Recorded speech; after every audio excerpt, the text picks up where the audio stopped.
مولانا طارق جمیل foundation, انسانیت کی محبت دلوں میں سموئے۔ اس رمضان المبارک MTJ فاؤنڈیشن پھر سے چاہتی ہے آپ کا بھرپور ساتھ، کیونکہ تعلیم سے دور، اپنی چھت سے محروم، صحت کے مسائل سے دوچار اور سیلاب اور زلزلوں کی تباہ کاریوں کا شکار لاکھوں افراد کی زندگی آپ کی زکوٰۃ سے بدل سکتی ہے۔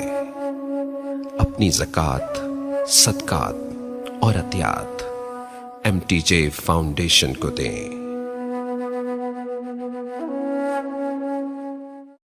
یہ قرآن کے اترنے کا مہینہ ہے، اس میں قرآن پڑھا جاتا ہے، اور اس امت کو اللہ نے یہ فضیلت بخشی ہے کہ انہوں نے اپنی کتاب کی حفاظت کی ہے، اور اس کی ابتدا اللہ نے سورہ فاتحہ سے فرمائی ہے۔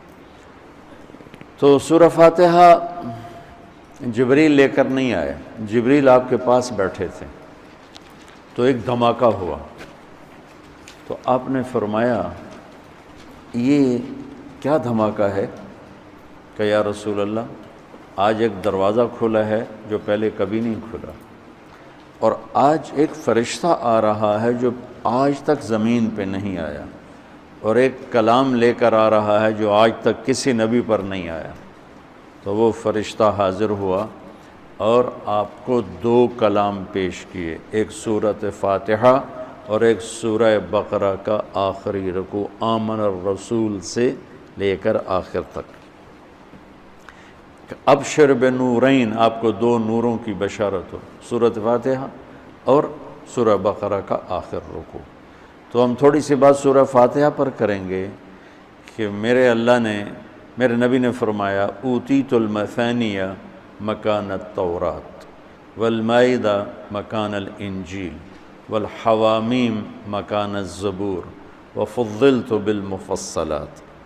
میرے سب سے بڑی کتاب تورات تھی، سب سے بڑی، اٹھانا بھی مشکل تھا، اتنی بڑی کتاب تھی۔ میرے نبی نے کہا اللہ نے مجھے تورات کے بدلے میں سورہ فاتحہ دی، 7 آیات سورہ فاتحہ دی تھی۔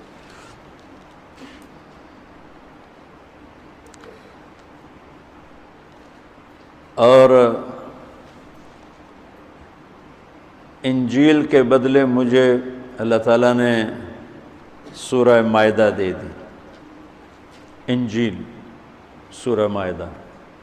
حوامیم، یعنی حامیم سے 7 سورتیں شروع ہوتی ہیں، 26ویں پارے سے وہ 25ویں پارے سے 24ویں پارے سے وہ شروع ہوتی ہیں اور 28ویں تک غالباً جاتی ہیں، 7 صورتیں کٹھی، حامیم حامیم حامیم حامیم۔ تو زبور کے بدلے اللہ نے مجھے حامیم عطا فرمائی، اور باقی قرآن کے ذریعے سے مجھے عزت اور فضیلت عطا فرمائی۔ سورہ فاتحہ امام رازی رحمۃ اللہ علیہ ایک دفعہ اپنے خطبہ میں فرمانے لگے کہ اس سے 10,000 مسائل نکلتے ہیں، تو بعض لوگوں نے ان کا مذاق اڑایا۔ وہ مذاق اڑانا تفسیر رازی کا سبب بنا، تفسیر کبیر کا، کہ فرمایا کہ جب انہوں نے میرا مذاق اڑایا تو میں نے اللہ کا نام لے کر قلم اٹھایا اور میں نے لکھنا شروع کیا۔ پہلی جلد سورہ فاتحہ پر ہے اور 10,000 مسائل اس بندے نے نکال کے پیش کیے ہیں امت کو۔ کبھی موقع ملے تو آپ پڑھ لینا۔ اور حضرت علی کا فرمان ہے، امام المتقین، اگر میں سورہ فاتحہ کی تفسیر کروں، سورۃ فاتحہ کی تفسیر لکھواؤں تو 70 اونٹوں پہ لادی جائے گی، 70 اونٹوں پہ۔ اور یہ خالی دعویٰ نہیں تھا، ایک حدیث اور سنو۔ ایک دفعہ عشاء کی نماز پڑھا کے تشریف فرما ہوئے اور فرمایا آؤ آج میں تمہیں سورہ فاتحہ کی تفسیر سناؤں۔ تو شروع کرتے ہیں بسم اللہ سے، اور بسم اللہ کی با سے شروع کرتے ہیں۔ عربی میں تو حروف کا بھی مطلب ہوتا ہے نا، با کا مطلب بیان کرنا شروع کیا اور فجر کی اذان ہو گئی، با چل رہی تھی۔ سبحان اللہ۔ ہم نے تو تم نے تو شاید وہ کتاب دیکھی نہیں، وہ شرح میت عامل الباء للالصاق مررت بزید، ہمیں تو بس اتنا ہی آتا ہے یا حرف جر ہے باؤ تاؤ کاف و لام و واؤ منز و مزخلا ربا حاشا من عدا حتی کیا ہے حتی الہ، وہ جو نحمیر زبانی یاد کی تھی۔ تو سورۃ فاتحہ سارے آسمانی کلاموں کا، جتنے آسمان سے کلام اترے، کتابیں اتریں، اس کا خلاصہ ہے قرآن، اور قرآن کا خلاصہ ہے سورۃ فاتحہ، اور سورۃ فاتحہ کا خلاصہ ہے ایاک نعبد و ایاک نستعین۔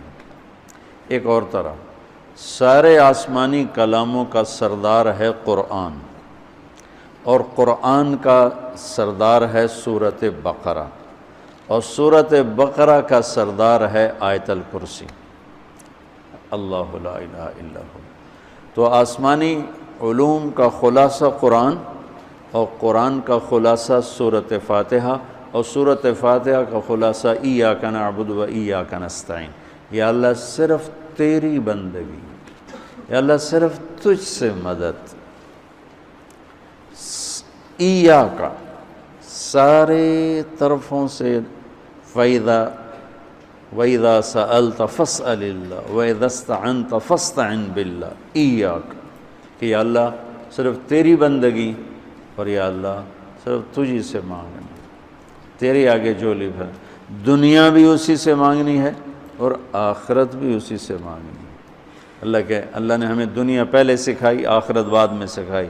ربنا آتنا فی الدنیا حسنۃ وفی الآخرۃ حسنۃ وقنا عذاب النار۔ تو سارے آسمانی کتابوں کا خلاصہ یہ ایک جملہ ہے، ایاک نعبد۔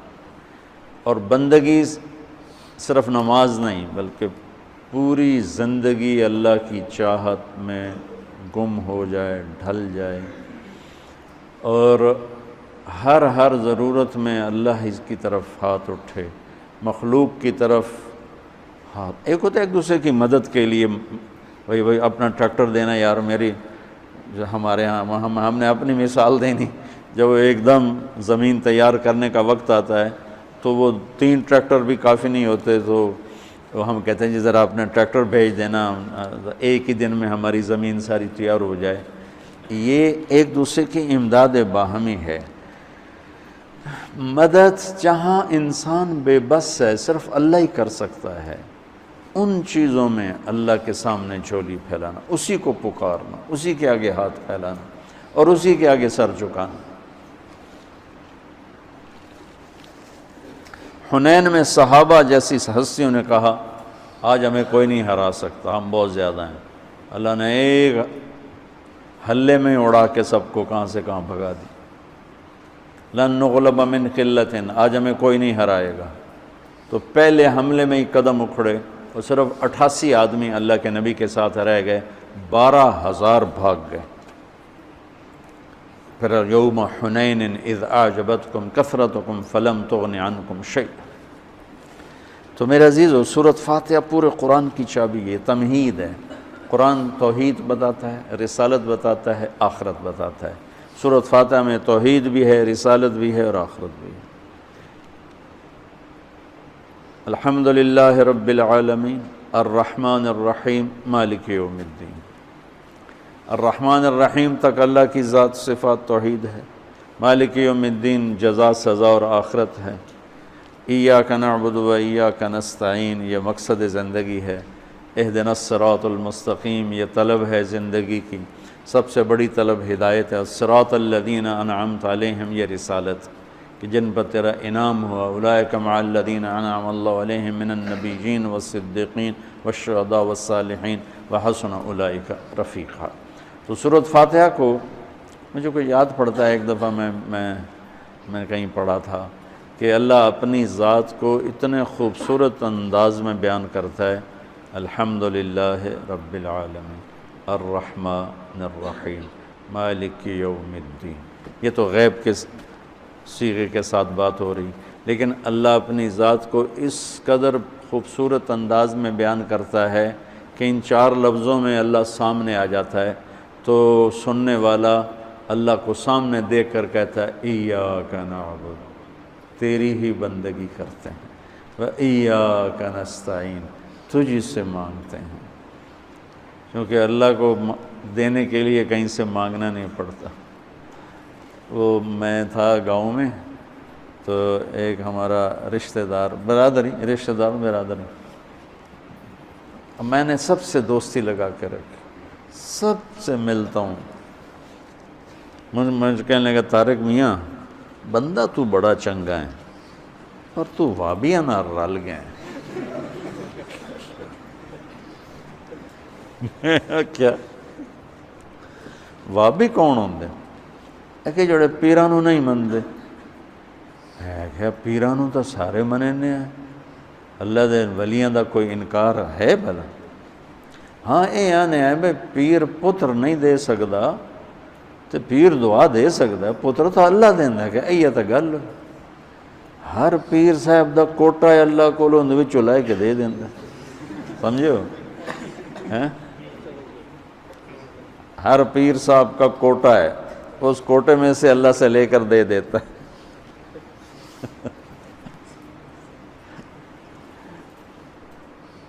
علم و باج کرے فقیری کافر مرے دیوانہ ہو، ساسے وریاں کرے عبادت کلو اللہ تو رہے بیگانہ ہو۔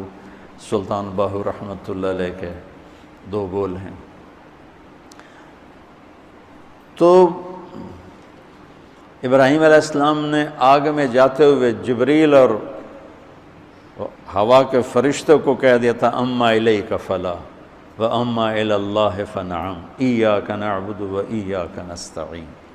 اللہ تعالیٰ نے اپنی ذات کو اس خوبصورت انداز میں پیش کیا کہ جیسے ہم اللہ کو دیکھ کر کہہ رہے ہیں ایاک نعبد وایاک نستعین، یا اللہ صرف تیری بندگی کریں گے، یہ سر اور کہیں نہیں جھکے گا، اور یا اللہ صرف تجھ سے مانگیں گے اور کسی سے نہیں مانگیں گے۔ قرآن وہ میں نے پہلے ایک مثال سے بتا دیا، یہ استعانت بالغیر نہیں ہے، بھائی مجھے قرض چاہیے اب مجھے 1 لاکھ روپیہ دے دیں، یہ اس میں نہیں آتا ہے۔ میرے نبی قرضہ اٹھاتے تھے، میرے نبی نے جنگ کے لیے تلوار اٹھائی، زرہ پہنی، اسباب کی دنیا ہے، اسباب کا اختیار کرنا اور چیز ہے، اور جن چیزوں میں اللہ کے سوا کوئی کرنے والا نہیں وہ لوگوں کے سامنے ہاتھ پھیلا دینا۔ ہم لیا گئے تو وہاں ایک پیر جگی گدی تھی، تو ان کے پیر صاحب سے ملاقات کی، انہوں نے بہت محبت کی، تو ہم فاتحہ پڑھنے گئے تو وہاں ان پڑھ عورتیں بیٹھے، پیر جگی پتر دیویں آ، پیر جگی پتر دیویں آ۔ اللہ ان کو معاف کر دے گا، ان کو پتہ ہی کوئی نہیں ہے کہ پتر کون دیتا ہے، وہ سمجھے پیر ہی دیتا ہے، پیر جگی پتر دیویں آ۔ تو استعانت صرف اللہ سے۔ اگر آپ نماز کی عادت ڈال لو نا، آپ پڑھتے ہو لیکن ہر حاجت میں مصلی پہ آ جاؤ، پھر آپ کو ایاک نستعین کا مزہ آئے گا۔ اپنی حاجت نماز کے ذریعے اللہ کے سامنے رکھو۔ ایک بدو طواف کر رہا تھا، یا اللہ تجھے پتہ ہے نا میں بھی بھوکا ہوں اور میری اونٹنی بھی بھوکی ہے، اور مجھے کھانے کو میرے بچے بھی بھوکے اور میں بھی بھوکا۔ ایک آدمی ساز سن رہا تھا تو اس نے جلدی سے اپنے تھیلی نکالی درہموں کی، کہ میرے بھائی قبول فرما، کا پیچھے ہٹ، تو اس سے لینا ہوتا تو اس کے گھر میں آتا، جس کے گھر آیا ہوں اسی سے لینا، چل چل مجھے نہیں چاہیے۔ وہ طواف سے فارغ ہوا تو اعلان ہوا فلاں ابن فلاں کہاں ہے، تو یہ خود تھے، کہا جی میں ہوں، کہا آپ کے چچا کا انتقال ہوا ہے تو انہوں نے اپنی ساری وراثت آپ کے نام کر دی ہے، چونکہ ان کی اولاد کوئی نہیں تھی۔ تو 1 منٹ میں اللہ تعالیٰ نے قبول فرمائی۔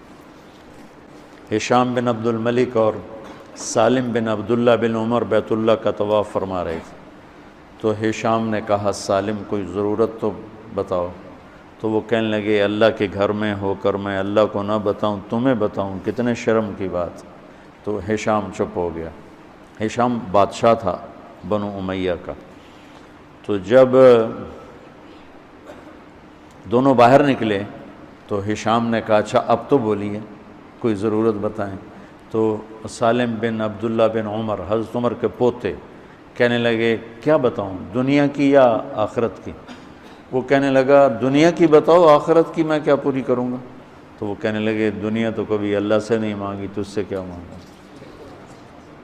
ما سألت من یملکھا فکیف من لا یملکھا، جو دنیا کا شہنشاہ ہے، دنیا تو اس سے کبھی نہیں مانگی، تم سے کیا مانگوں گا؟ تو میرے عزیزو، سارے قرآن کا خلاصہ یہ دو لفظ ہیں، ایاک نعبد، کہ امت اللہ کے سامنے سر جھکا دے، ہر حرام چھوڑ دے، ہر حلال پہ آ جائے۔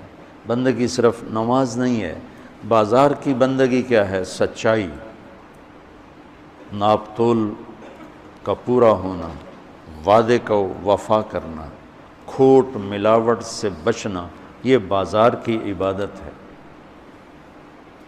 اللہ نے زکوٰۃ فرض کی ہے تو زکوٰۃ نکالو۔ اب تو اتنے حالات ہیں کہ متوسط طبقہ بھی زکوٰۃ کا مستحق ہے، اپنے زکوٰۃ سے بڑھ کے نکالو، چونکہ زکوٰۃ دینے والا بخیلوں سے تو نکل جاتا ہے، لیکن سخیوں میں داخلہ اس سے اوپر کرے گا تو ہوتا ہے۔ 2,500 دے دیا نا 1,00,000 میں سے، تو باپ پہ بخیل کا لیبل نہیں لگے گا، لیکن سخی کا بھی نہیں لگے گا۔